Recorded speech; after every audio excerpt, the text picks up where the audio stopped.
Olá, meu amigo, minha amiga, muito obrigado por vocês estarem fazendo o nosso portal crescer. Com pouco mais de um ano, a gente tem mais de 170 mil pessoas inscritas.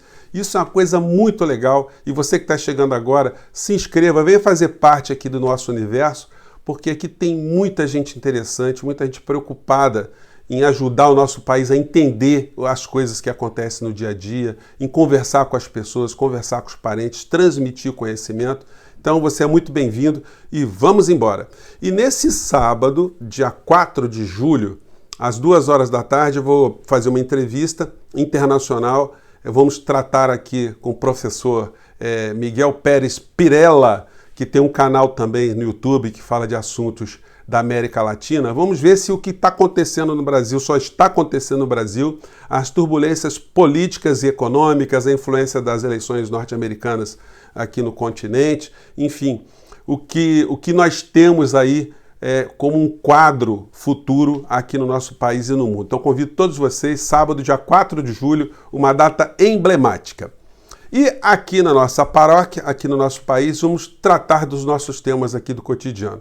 Começando pelo ministro da Educação, e que chamou muita atenção da mídia, todo mundo vendo o currículo dele, enfim, ficou uma coisa, eu achei uma discussão totalmente inútil. Por que eu achei inútil, gente? Porque é uma questão superficial que está se abordando em torno do ministro. Ninguém perguntou qual é o projeto de educação do ministro, se é que o ministro tem algum projeto de educação ou se o governo Bolsonaro tem algum projeto de educação.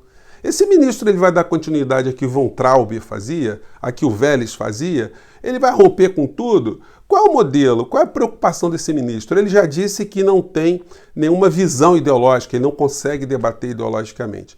Isso o coloca em rota de colisão com essa ala que se diz ala ideológica, que já está metendo a porrada no novo ministro da Educação, dizendo que os militares não sabem escolher ministros. Como se os militares soubessem fazer alguma coisa dentro do governo Bolsonaro, a não ser engordar os seus contra-cheques. Lamento dizer isso, mas isso é um fato.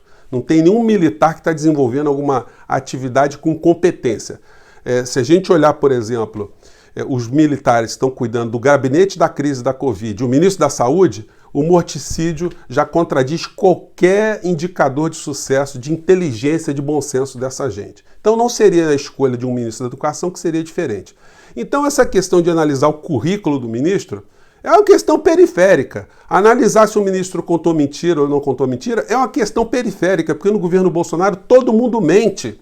O presidente da República é um mentiroso quanto mais. É uma pessoa que não tem projeto para absolutamente nada. Se você perguntar para ele qual é o projeto para educação, ele não sabe, projeto para saúde, ele não sabe, saneamento básico, ele não sabe, meio ambiente, ele não sabe nada. Ele terceirizou esse governo para o cara que está mandando, e eu já comentei com vocês, e o cara que manda no nosso país se chama Paulo Guedes. Esse é que está operando de uma forma livre. Então, o ministro talvez ele não tenha também uma vida muito longa dentro desse governo, porque a ala ideológica radical já começa a se conflitar com esse ministro da Educação. A única coisa que é um denominador comum entre todos os ministros é que eles vieram para privilegiar a educação privada, o ensino privado e destruir, desmobilizar, enfraquecer o ensino público, como também enfraquecer todas as áreas sociais, porque isso demanda dinheiro. E Paulo Guedes não quer dar dinheiro para essas áreas. Paulo Guedes quer economizar dinheiro para dar dinheiro para os grupos para os quais ele trabalha, para os quais ele foi indicado, para os quais ele está comandando o nosso país. E aí a gente entra no outro tema. Os meios de comunicação colocaram aqui nos cadernos econômicos que o Guedes virou articulador político com o Centrão para dar dignidade às negociações. Gente, o Paulo Guedes entrar em algum lugar para emprestar dignidade, vocês imaginam o perfil das pessoas com quem ele foi se encontrar, né? E ele levou nesse propósito de dar dignidade aos encontros, porque se você está querendo levar dignidade para algum lugar, a premissa básica é que não existe dignidade para onde você está indo. E as articulações com o Centrão, elas estavam já contaminadas com esses indicativos, que só quadrilheiro, só condenado do mensalão, só condenados de outras tramóias e trambiques que fazem parte desse centrão, e esse centrão agora está dando apoio a Bolsonaro. Inclusive, o ministro da Educação novo, ele já entra esvaziado, porque as áreas principais que controlam orçamentos gigantescos de bilhões de reais, essas pastas ou esses quadros, esses cargos já estão nas mãos das pessoas do centrão. Então, vocês imaginem, o Paulo Guedes foi conversar com esses deputados do Centrão para levar alguma dignidade, para mostrar que essas associações não são associações criminosas do ponto de vista ético e moral. E para dar mais dignidade, ele levou a tiracolo o general Braga Neto e o general Eduardo Ramos. Ambos, como nós sabemos, né, são figuras que não sabem absolutamente nada de economia. E o general Braga Neto, especificamente, foi humilhado publicamente pelo Paulo Guedes, que o chamou de ignorante naquela reunião do dia 22 de abril, aquela malfadada reunião, quando o general tentou apresentar um plano Marshall e foi detonado na frente de todo mundo ali pelo Paulo Guedes, e os militares ficaram todos de boca calada. Infelizmente, os militares estão nesse governo Bolsonaro, eles são incompetentes, são antipatrióticos e estão ali só para ganhar um salário melhor nos seus contra-cheques. Os indicadores pela Covid não nos deixam mentir. Só para a gente sublinhar isso, porque o Brasil está vivendo essa grande ciranda da morte, né? O mundo, segundo a John Hopkins University, né, já tem mais de 502 mil mortos pela Covid, e o Brasil está com quase 60 mil mortos, mais de 10% dos mortos do mundo inteiro.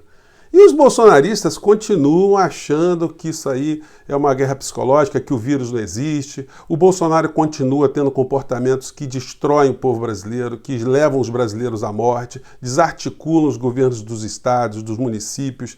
Enfim, o Bolsonaro é um genocida universal, já comentei com vocês, ele vai prestar contas disso aí internamente e externamente. Muita gente não consegue ver isso porque ele ainda é presidente, mas toda pessoa com muita popularidade pode perder essa popularidade e pode ser levada a situações muito grotescas, muito sinistras, como até a morte e a execução, como foi em alguns países, né? Que no Brasil isso não deve acontecer, é muito difícil que aconteça uma coisa tão radical assim, mas pelo menos a justiça alcança as pessoas sim, isso eu não tenho a menor dúvida, a justiça interna ou a justiça externa. Então o Guedes foi lá se reunir com essa gente. E aí vocês imaginam o seguinte, segundo o noticiário, o Guedes se reuniu pessoalmente com o deputado Ciro Nogueira, o deputado Arthur Lira, o deputado Wellington Roberto, o deputado Baleia Rossi e o deputado Efraim Filho. Como é que é isso de reunir pessoalmente? Os generais ficaram do lado de fora dessas reuniões? Que tipo de conversa o Paulo Guedes teve com esses deputados que já sofreram problemas com a justiça e com o direito penal? Essas conversas foram gravadas, essas conversas vão ser publicizadas, nós teremos conhecimento do que Paulo Guedes conversou com essas criaturas. Os generais também participaram dessas reuniões ou ficaram do lado de fora? Se a gente levar em consideração o comportamento de Paulo Guedes em algumas reuniões, quando ele sabe que não está sendo filmado, né? Aqui ele achou que não estava sendo gravado, e aqui ele se reportou a Damares, que a Damares estava querendo questionar, né, a vinda de cassinos para o Brasil, coisa que o Paulo Guedes é a favor. E o Paulo Guedes transpareceu ali mais um perfil nefasto da sua personalidade e como ele enxerga as outras pessoas maiores de 18 anos num país como o nosso. Vamos pegar aqui o trecho aqui, vamos lá. Vamos ver se vai dar aqui. Deixa cada um se fuder do jeito que quiser. Principalmente se o cara é maior, vacinado e bilionário. Deixa o cara se fuder. Lá não entra nenhum. Lá não entra nenhum brasileirinho. Bom, deu para vocês verem como é que ele acha que os brasileiros maiores de 18 anos, né, vacinados, como é que eles devem estar sujeitos. Eles têm que cifo, segundo o Paulo Guedes. Vocês imaginam como é que foi a conversa pegando a dignidade dessas pessoas do Centrão com a dignidade do Paulo Guedes, né? Pois bem, essa gente que está comandando o nosso país. E aí a nova estratégia que eles vão adotar é uma velha estratégia a partir de agora. Os jornais já nos dão conta que os marqueteiros lá que estão ligados ao Bolsonaro estão dizendo que a tática agora é inaugurar pequenas obras, ou as obras que puderem, né? E fortalecer os programas de renda. Esse receituário de fazer programas sociais, de dar migalhas para populações em grandes necessidades, é um programa neoliberal. Isso aí é um receituário do Fundo Monetário Internacional, que governos de esquerda também adotam no mundo inteiro, e aqui no Brasil também foi adotado. O resultado é que nós tivemos uma grande parcela da população brasileira recebendo esses benefícios, as pessoas saíram da linha da fome, da linha da pobreza extrema, porém essas pessoas não tiveram nenhum tipo de acréscimo no seu intelecto, na sua percepção política. Elas tiveram uma ligação afetiva com o governante, na época o Lula, na época a Dilma, que proporcionou a essas pessoas a saída dessa situação. Mas essas pessoas ficam muito fragilizadas quando elas estão vulnerabilizadas e não será surpresa nenhuma se as pesquisas eleitorais nesses mesmos ambientes começarem a demonstrar que essas pessoas estão mudando a sua percepção política, apoiando uma figura como o Bolsonaro.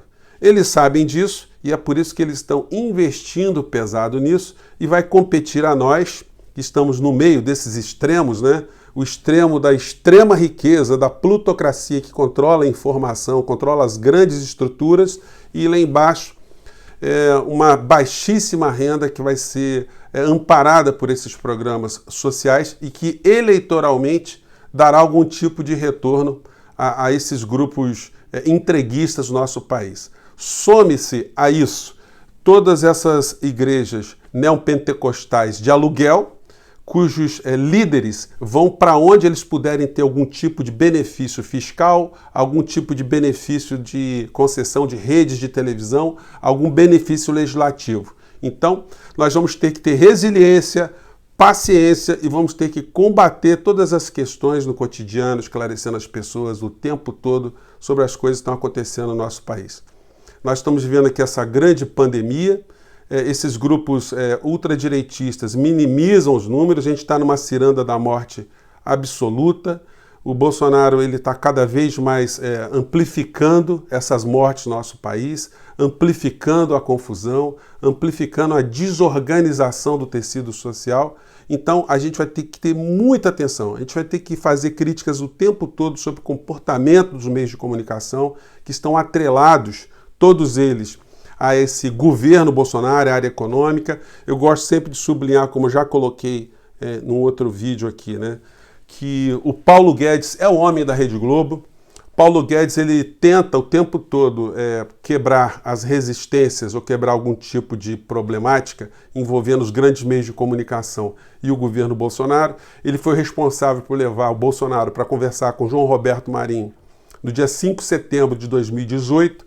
Então, existe uma aliança implícita e uma aliança explícita para algumas pessoas. Só que boa parte da sociedade não tem noção que isso acontece. Se vocês observarem o Jornal Nacional, vocês vão ver as coberturas sobre a pandemia no Brasil e observem quantas vezes o nome Bolsonaro é citado nas matérias sobre a Covid nos últimos 3 meses. Observem se os meios de comunicação estão colocando no colo do presidente da República a responsabilidade gigantesca que ele tem no enfrentamento dessa questão. Simplesmente eles não falam do assunto. É uma forma de manter o Bolsonaro controlado, de colocar o tema distraindo a sociedade brasileira, enquanto o Paulo Guedes vai levar a dignidade junto com os generais para os indignos que estão dentro do parlamento e que vão dar sustentação política ao governo Bolsonaro. Então nós temos muitas coisas a fazer, a gente não deve desanimar, a gente não deve ficar cabisbaixo, a gente tem que entender o que está acontecendo e usar energias para enfrentar o adversário. É muito difícil, mas todos os processos que mudaram sociedades no mundo inteiro tiveram a participação de pessoas como você, como eu, como as pessoas que estão chegando aqui e as pessoas que a gente vai conseguir levar algum tipo de reflexão.